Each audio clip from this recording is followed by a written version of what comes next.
exactement il y a 15 ans.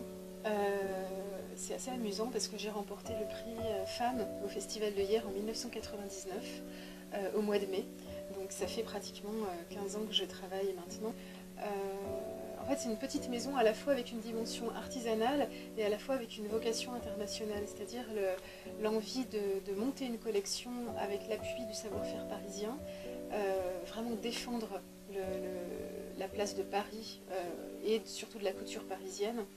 Je pense très intéressant actuellement de mettre en valeur ce qu'on a nous de si précieux en France, des traditions très particulières au savoir-faire parisien.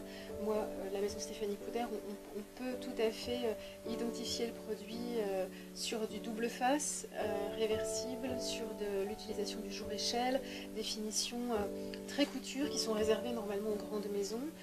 En fait, la maison est passée d'un stade artisanal à une vraie vocation internationale de montrer sous forme de petites collections capsules ce savoir-faire parisien avec une volonté de collection prêt-à-porter. En fait, c'est intéressant parce que en tant que vraiment couturière, je n'ai pas d'idéal de femme.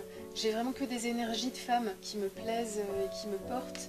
Alors j'ai en tête des clientes qui sont professeurs de chant et qui voyagent de Paris à Téhéran et qui ont besoin d'un vêtement qui puisse leur permettre de passer les frontières sans avoir besoin de se changer, depuis le vernissage qu'elles ont à la maison des Champs-Élysées jusqu'à l'ambassade de France à Téhéran.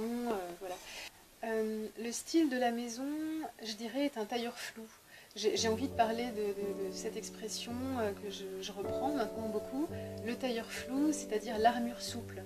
En fait, c'est ce qui nous permet, en tant que femme, d'emporter notre féminité avec nous et les contradictions féminines. On est dans quelque chose qui impose le respect et en même temps qui ne néglige pas les courbes féminines. Donc on est dans des patrons tout en courbes. J'ai envie en fait que ma cliente puisse être sûre d'elle, mais tout en affirmant une souplesse. C'est pour ça que je parle d'armure souple. Envisager sa féminité vraiment comme l'assumer pleinement. J'aime beaucoup travailler avec des matières naturelles, et puis de matières naturelles, par matière naturelle j'entends les lainages, mais aussi la fourrure. Depuis en fait quelques saisons, je suis assez sensible aux matières modernes et à la façon dont elles peuvent apporter quelque chose à un tombé.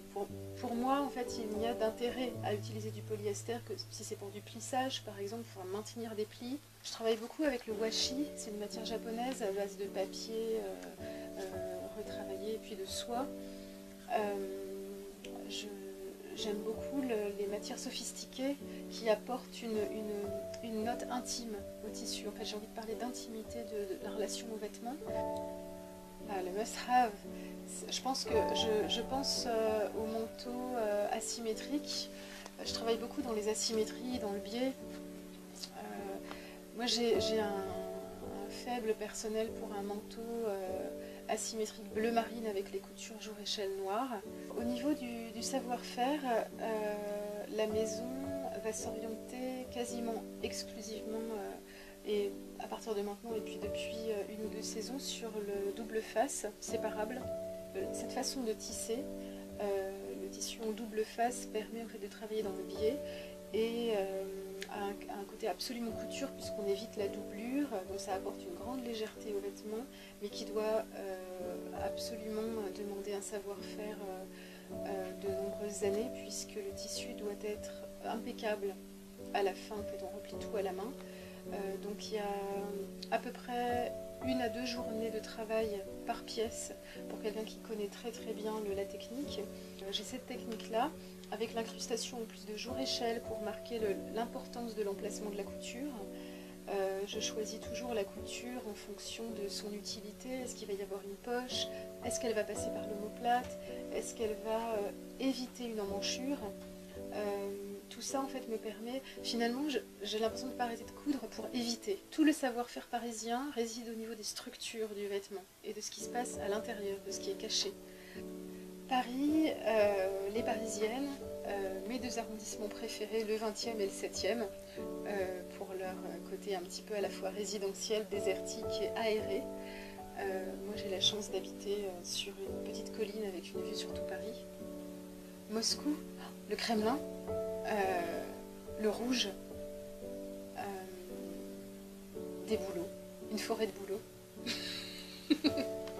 Alors Beijing, donc on avait fait un défilé avec la fédération dans un grand hôtel magnifique, et puis la cité interdite, du brouillard et des chinoises modernes.